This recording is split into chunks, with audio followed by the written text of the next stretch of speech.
Good morning, dear students. I congratulate you for selecting physics as one of your subjects for study in PUC because physics is very interesting. There is lot of excitement in physics. There is wide scope. Many applications of physics we can see in our daily life. It is easy subject if you follow it properly and understand it properly. Physics ತುಂಬಾ easy subject, ನಿಮಗೆ ಚೆನ್ನಾಗಿ ಅರ್ಥ ಆದರೆ ಅದು ಕಲೀಲಿಕ್ಕೆ ಸುಲಭ. ಆದ್ರಿಂದ ಕನ್ನಡದಲ್ಲಿ ಕೂಡ ನಿಮಗೆ ಸ್ವಲ್ಪ ಹೇಳ್ತೇನೆ. ಇವತ್ತು ಫಸ್ಟ್ ಚಾಪ್ಟರ್ ಫಿಸಿಕಲ್ ವರ್ಲ್ಡ್ ನೋಡುವ. First chapter in first PUC physics syllabus is physical world. What is physics? Physics is a branch of natural science. What is science? Science, the word is originated from Latin word scientia, meaning to know. In Sanskrit it is called Vijnana, meaning knowledge. ಕನ್ನಡದಲ್ಲಿ ಕೂಡ ವಿಜ್ಞಾನ, ಸಂಸ್ಕೃತದ ವಿಜ್ಞಾನದಿಂದ ಬಂದದ್ದಿದು. ಇದರ ಅರ್ಥ ವಿಶಿಷ್ಟವಾದ ಜ್ಞಾನ ಅಂತೀವಿ. ಇದರದ್ದು ಒಂದು ಬ್ರಾಂಚ್ ಫಿಸಿಕ್ಸ್ ಅಥವಾ ಭೌತಶಾಸ್ತ್ರ. Science started from ancient times. When people were staying in caves, even then when they were coming out of the caves during night time, looking at the sky, they observed twinkling stars of different sizes, different colors. This created interest in them. So what are these stars? Why they twinkle? Where they are? This type of question created interest in them, and this is the beginning of science. ನಕ್ಷತ್ರಗಳನ್ನು ಆಕಾಶದಲ್ಲಿ ನೋಡಿದಾಗ ಪ್ರಾಚೀನ ಕಾಲದಿಂದ ಜನರಿಗೆ ಅದರಲ್ಲಿ ಆಸಕ್ತಿ ಇತ್ತು. ಬಹಳ ಹಿಂದಿನ ಕಾಲದಿಂದ ಇಂತಹ ಪ್ರಾಕೃತಿಕ ವಿದ್ಯಮಾನಗಳನ್ನು ನೋಡಿದಾಗ ಹೊಸ ಹೊಸ ಪ್ರಶ್ನೆಗಳು ಉದ್ಭವಿಸಿದವು. ಆ ಪ್ರಶ್ನೆಗಳಿಗೆ ಉತ್ತರ ಹುಡುಕಲಿಕ್ಕೆ ಹೋಗುವಾಗ ವಿಜ್ಞಾನ ಬೆಳೆಯಿತು. ಬೇರೆ ಬೇರೆ ಪ್ರಾಕೃತಿಕ ವಿಷಯಗಳನ್ನು ನಾವು ದಿವಸಾಗಲೂ ನೋಡ್ತೇವೆ. Sunrise, sunset, natural phenomena. How day and night happen. Why sun rises in the east and sets in the west. Why sky appears blue. Why the same sky appears red during sunrise or sunset. Answers for all these questions were searched and obtained using science. What is thunder? What is lightning? What is rain?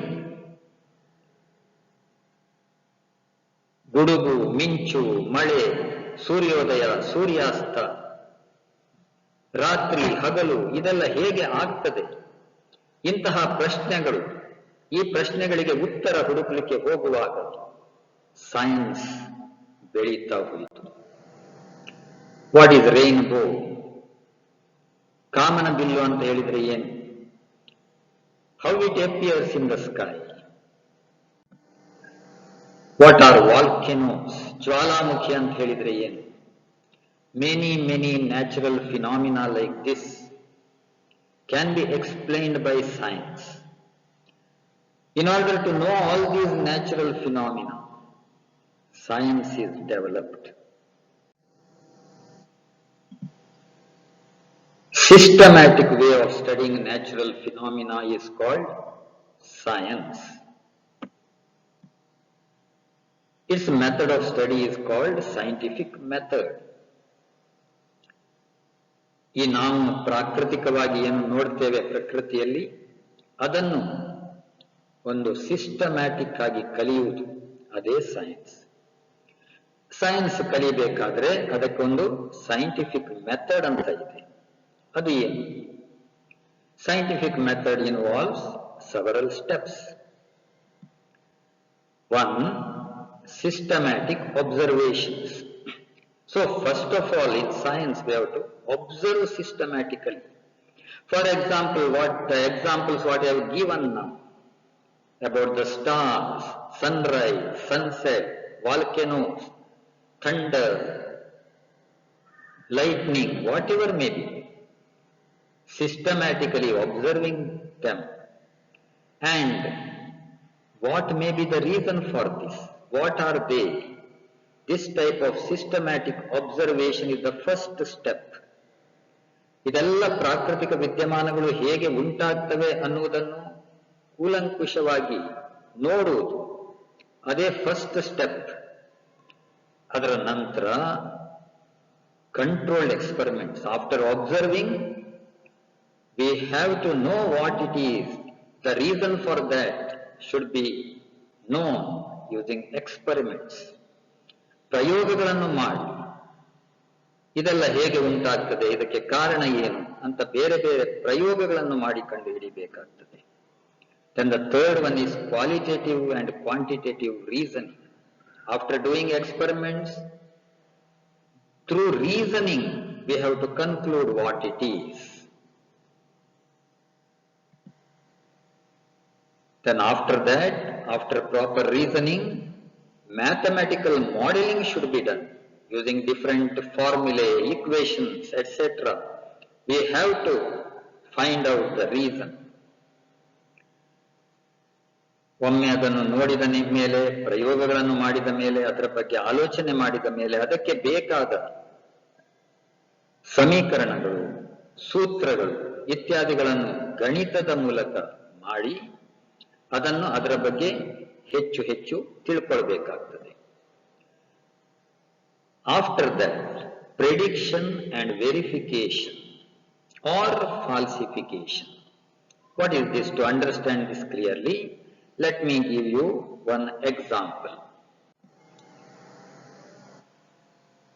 What we see here in the slide is white dwarf.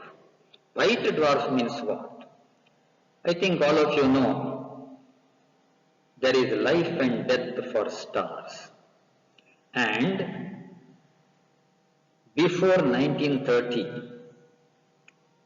all scientists had come to a conclusion that every star dies as white dwarf, or the final stage of death of a star is white dwarf.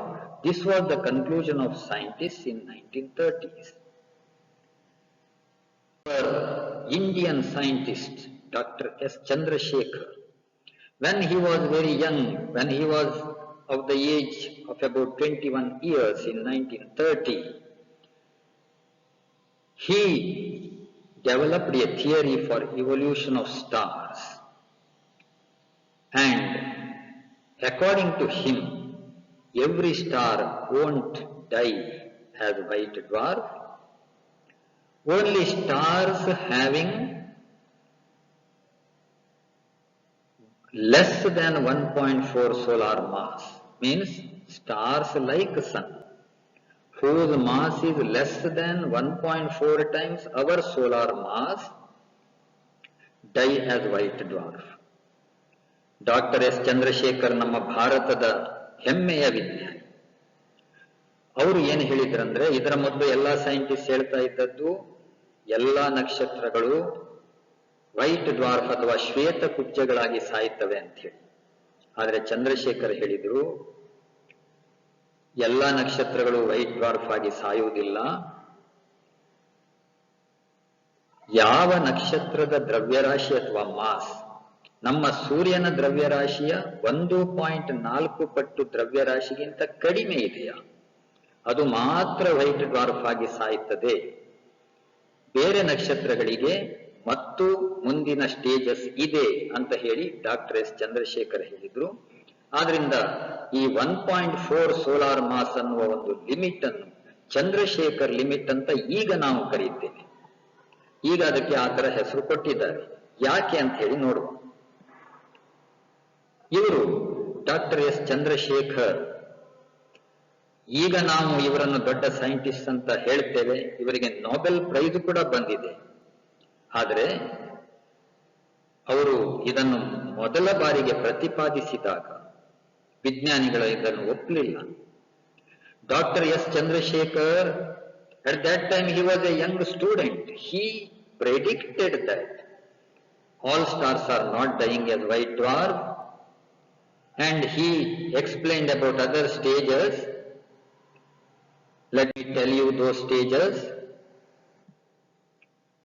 He explained that in his theory of evolution of stars, Dr. Chandrasekhar explained that stars having mass greater than 1.4 solar mass die as neutron stars. The final stage will be neutron star, and neutron star appears like this. But at that time, when Dr. Chandrasekhar, or when the student Chandrasekhar put forward this theory in the conference, famous scientists were there. They rejected the theory of Chandrasekhar, student Chandrasekhar, because at that time neutron star was not discovered in 1930s, and they said the mathematical modeling done by Chandrasekhar is not correct, and the predictions of Chandrasekhar using his mathematical model is not correct. That is why his theory is considered as false. This is falsification of prediction of Chandrasekhar. So, in scientific method, last step, after prediction, it can be verified. So, verification, if it is correct, it is verified as correct. Otherwise, it is considered as false. It is falsification. So, falsification of Chandrasekhar's evolution of star theory was done in 1930s by famous scientists of that time, because neutron star was not found, and also Chandrasekhar had explained that another stage is also there for stars, that is black hole. If the mass of the star is greater than 3 times the solar mass, then the final stage of the star is black hole. That was his explanation. Black holes we can't see, but this is the imagination of black hole which we can see in this slide. Chandrasekhar ಅವರ ಥಿಯರಿಯಲ್ಲಿ ಏನು ಹೇಳಿದ್ರು ಅಂತ ಹೇಳಿದ್ರೆ 1.4 solar ಮಾಸಿಗಿಂತ ಹೆಚ್ಚಿರುವ stars neutron stars ಆಗ್ತವೆ, ಅಥವಾ ಅದಕ್ಕಿಂತ ಹೆಚ್ಚು ಸೂರ್ಯನ ದ್ರವ್ಯರಾಶಿಯ 3 ಪಟ್ಟಿಗಿಂತ ಜಾಸ್ತಿ ದ್ರವ್ಯರಾಶಿ ಇರುವುದು ಬ್ಲ್ಯಾಕ್ ಹೋಲ್ ಆಗ್ತದೆ ಅಥವಾ ಕಪ್ಪು ರಂಧ್ರ ಅಂತ ಹೇಳಿದ್ರು. ಆದರೆ ಆ ಕಾಲಕ್ಕೆ ಬ್ಲ್ಯಾಕ್ ಹೋಲ್ ಆಗಲಿ ನ್ಯೂಟ್ರಾನ್ ಸ್ಟಾರ್ ಆಗಲಿ ಯಾವುದನ್ನು ಆಕಾಶದಲ್ಲಿ ನೋಡಿರಲಿಲ್ಲ. ಆದ್ರಿಂದ ಅವರ ಥಿಯರಿ ಕರೆಕ್ಟ್ ಅಲ್ಲ ಅಂತ ಹೇಳಿ ಸೈಂಟಿಸ್ಟ್ ತೀರ್ಮಾನಕ್ಕೆ ಬಂದರು. So this is the falsification of the theory. But later neutron stars, black holes, etc. were discovered, and after that only Chandrasekhar's theory was considered as correct theory, and only after 1980 his theory was found to be correct, and it was verified to be correct only after 50 years. Means Chandrasekhar had to wait for about 50 years for knowing that his theory is a correct theory. Only after that he was awarded Nobel Prize. So this is an example how some theory can be considered as false after verification. But later, again by verification, it can be considered as correct, because science is not final. Any prediction of science or any theory of science is not final. It goes on changing. Science ವಿಜ್ಞಾನ ಅಂತ ಹೇಳಿದ್ರೆ ನಿಂತ ನೀರಲ್ಲ, ಅದು ಬದಲಾವಣೆ ಆಗ್ತಾ ಇರ್ತದೆ, ಹೊಸ ಹೊಸ ಥಿಯರಿಗಳು ಬರ್ತವೆ ಅನ್ನೋದಕ್ಕೂ ಇದು ಒಂದು ಎಕ್ಸಾಂಪಲ್. ಹಾಗೆಯೇ ನಿಮಗೆ ಫೇಮಸ್ ಸೈಂಟಿಸ್ಟ್ ಐನ್ಸ್ಟೀನ್ ಗೊತ್ತಿದೆ.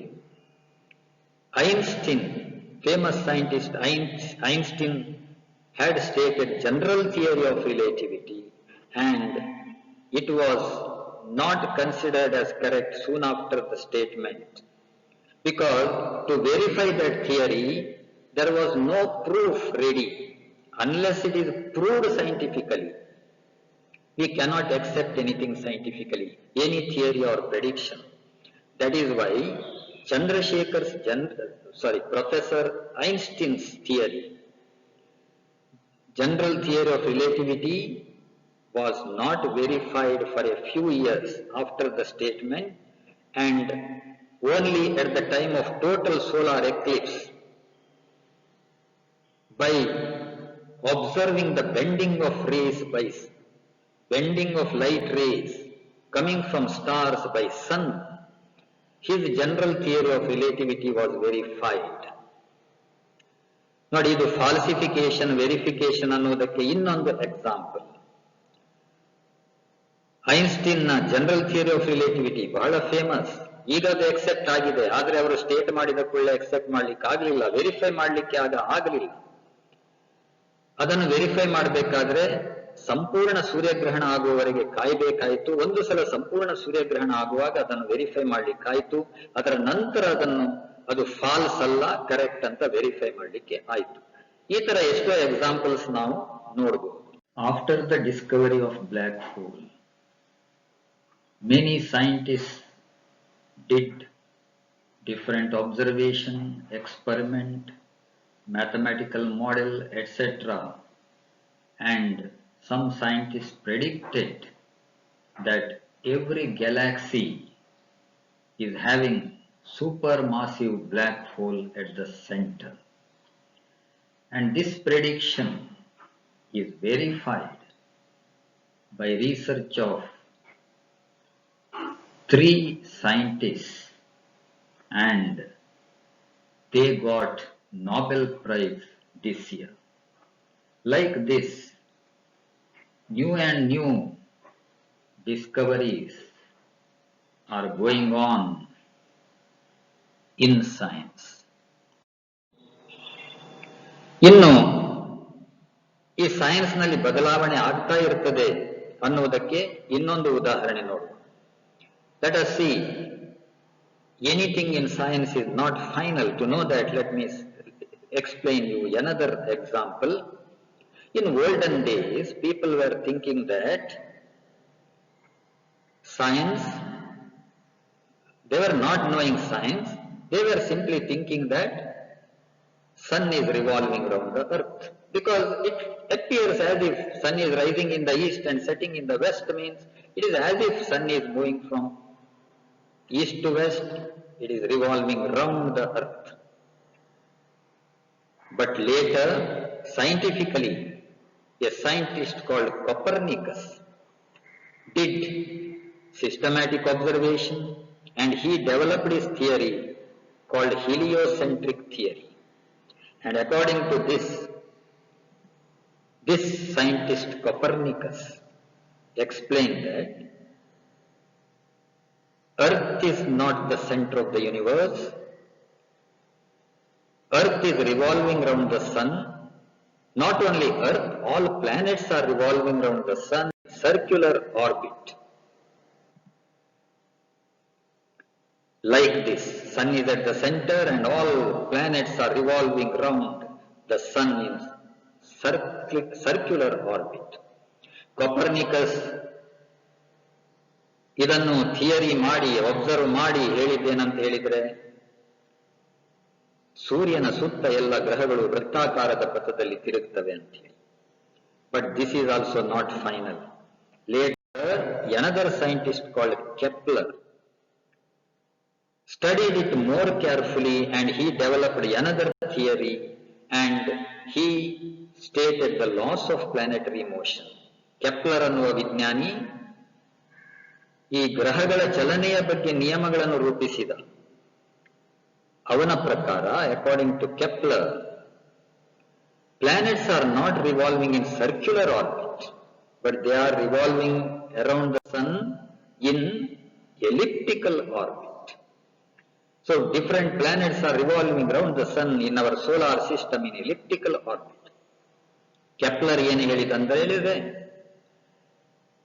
ವೃತ್ತಾಕಾರದ ಪಥದಲ್ಲಿ ಗ್ರಹಗಳು ಸುತ್ತುವುದಲ್ಲ, ದೀರ್ಘ ವೃತ್ತಾಕಾರದ ಪಥದಲ್ಲಿ ಅಂತೇಳಿ. ಹೀಗೆ ವಿಜ್ಞಾನದಲ್ಲಿ ಹೊಸ ಹೊಸ ಬೆಳವಣಿಗೆಗಳು, ಹೊಸ ಹೊಸ ಥಿಯರಿಗಳು ಬರ್ತಾ ಇರ್ತವೆ. ಒಬ್ಬ ಸೈಂಟಿಸ್ಟ್ ಹೇಳಿದ್ದು ಸ್ವಲ್ಪ ಕಾಲಕ್ಕೆ ಸತ್ಯ ಅಂತ ಇರ್ತದೆ.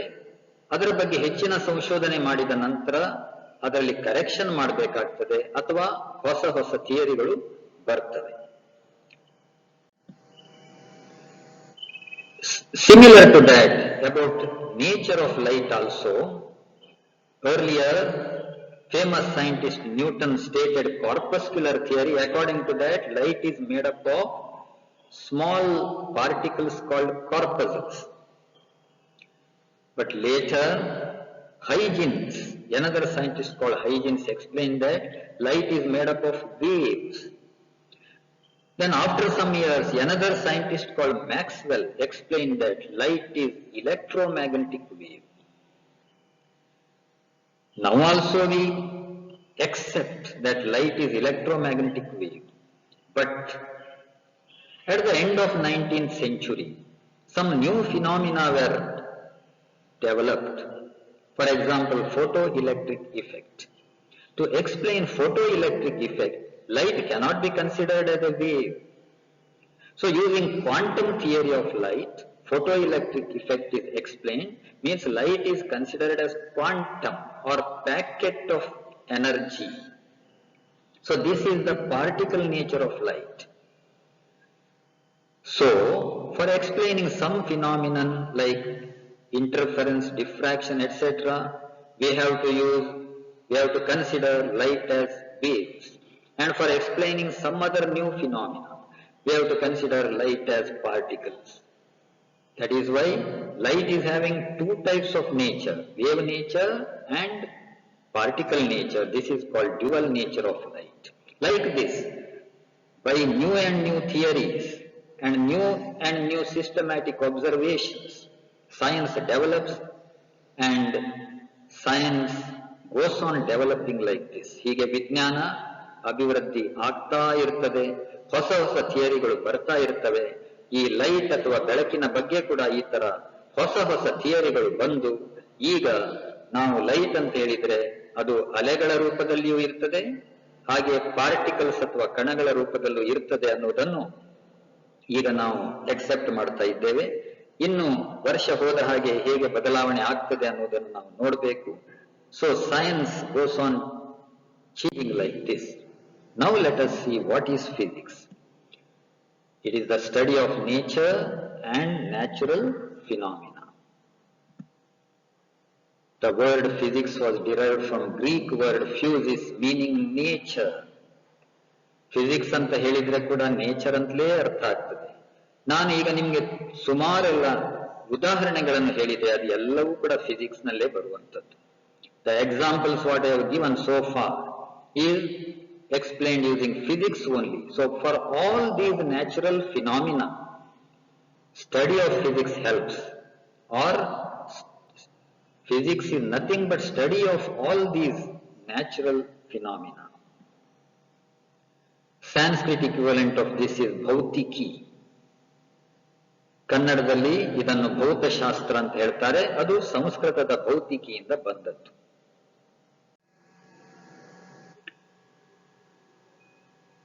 In physics, all the physical phenomena are explained in terms of few concepts and laws involving two main points, unification and reduction. Let us see first what is unification. Here a single law is explained by combining two or more concepts. For example, law of gravitation stated by Newton. It can explain falling of apple from a tree to the ground, or falling of any object to the ground. Also, revolution of earth around the sun, or revolution of moon around the earth. All such things can be explained using a single law. Similarly, using Maxwell's equations, all electric and magnetic phenomena can be explained. Like this single law or single concept can explain several things. This is unification. Then let us see what is reduction. This slide shows us how planets are revolving around the sun. For this one also, the same law, gravitational law, is enough for explaining. Then, unification ಬಗ್ಗೆ ಕನ್ನಡದಲ್ಲೂ ಹೇಳ್ತೇನೆ. ಬೇರೆ ಬೇರೆ ವಿಷಯಗಳನ್ನು ವಿವರಿಸಲಿಕ್ಕೆ ಒಂದೇ ನಿಯಮ ಉಪಯೋಗಿಸುವುದು, ಅದು ಯೂನಿಫಿಕೇಶನ್. ಉದಾಹರಣೆಗೆ ಲಾ ಆಫ್ ಗ್ರಾವಿಟೇಷನ್, ನ್ಯೂಟನ್ ಕಂಡುಹಿಡಿದಂತ ಲಾ ಆಫ್ ಗ್ರಾವಿಟೇಷನ್, ಅದರಿಂದ ಯಾವುದಾದ್ರೂ ವಸ್ತು ಭೂಮಿಯ ಮೇಲೆ ಬೀಳುವುದಕ್ಕೂ ಆ ನಿಯಮವನ್ನು ಉಪಯೋಗಿಸಬಹುದು. ಭೂಮಿ ಸೂರ್ಯನ ಸುತ್ತ ಪ್ರದಕ್ಷಿಣೆ ಹಾಕುವುದಕ್ಕೂ ಅದೇ ನಿಯಮ ಉಪಯೋಗಿಸಬಹುದು. ಹಾಗೆ ಎಲ್ಲಾ ಗ್ರಹಗಳು ಸೂರ್ಯನ ಸುತ್ತ ಪ್ರದಕ್ಷಿಣೆ ಹಾಕುವುದಕ್ಕೂ ಅದೇ ನಿಯಮ ಉಪಯೋಗಿಸಬಹುದು. ಹಾಗೆ ನಕ್ಷತ್ರಗಳು ಕೂಡ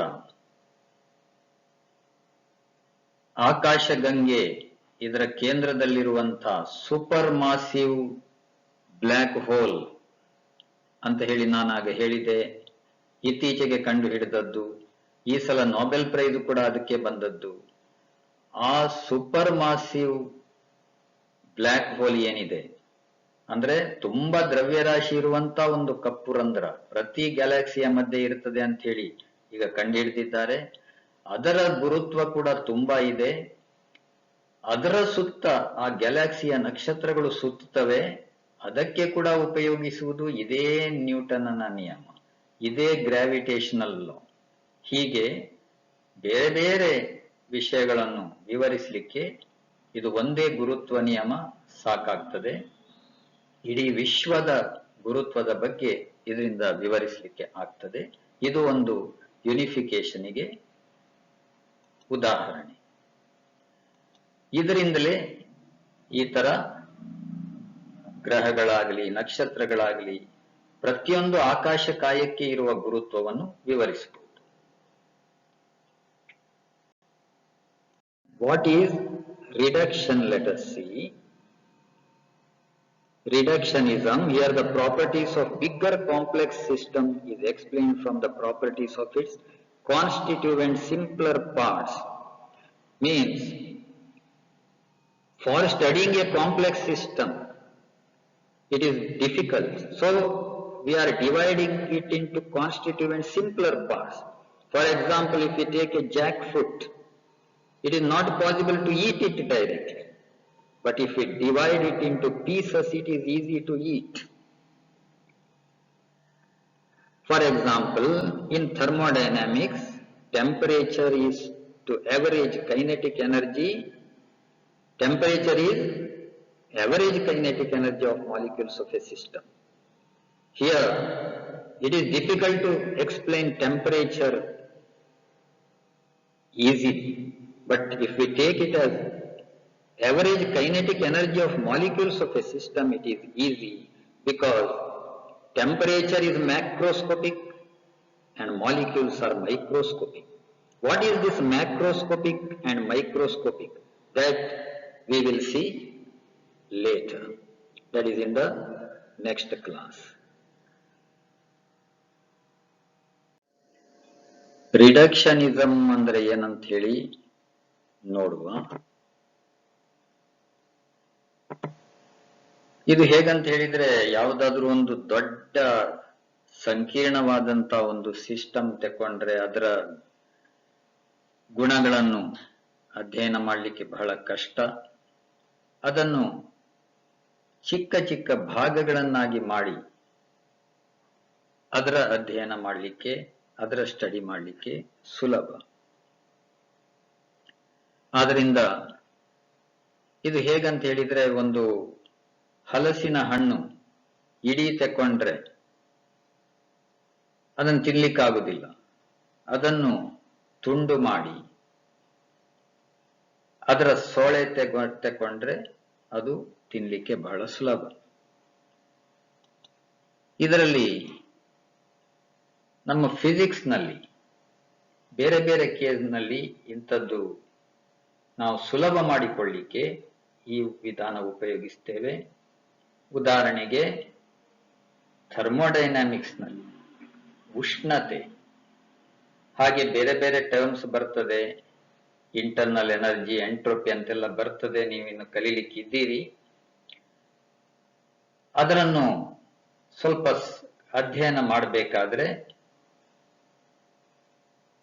ಅದರ ಮಾಲಿಕ್ಯೂಲ್ಸ್ ತೆಕೊಂಡು, ಅಂದ್ರೆ ಅಣುಗಳನ್ನು ತೆಕೊಂಡು ಅದರ ಕೈನೆಟಿಕ್ ಎನರ್ಜಿ, ಅದರ ಮೂಲಕ ಅದನ್ನು ಅಧ್ಯಯನ ಮಾಡಲಿಕ್ಕೆ ಸುಲಭ ಆಗ್ತದೆ.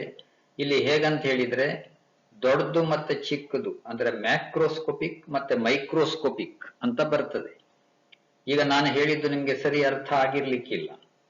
ಈ ಮ್ಯಾಕ್ರೋಸ್ಕೋಪಿಕ್ ಮೈಕ್ರೋಸ್ಕೋಪಿಕ್ ಹೇಗಂತ ನಾನು ಕರೆಕ್ಟ್ ಆಗಿ ನೆಕ್ಸ್ಟ್ ಕ್ಲಾಸ್ ನಲ್ಲಿ ನಿಮ್ಗೆ ಹೇಳ್ತೇನೆ, ಆಗದು ಚೆನ್ನಾಗಿ ಅರ್ಥ ಆಗ್ತದೆ. So we have seen what is physics, what is science, etc. in this class. Then let us continue it in the scope of physics, etc. We shall continue in the next class. Thank you.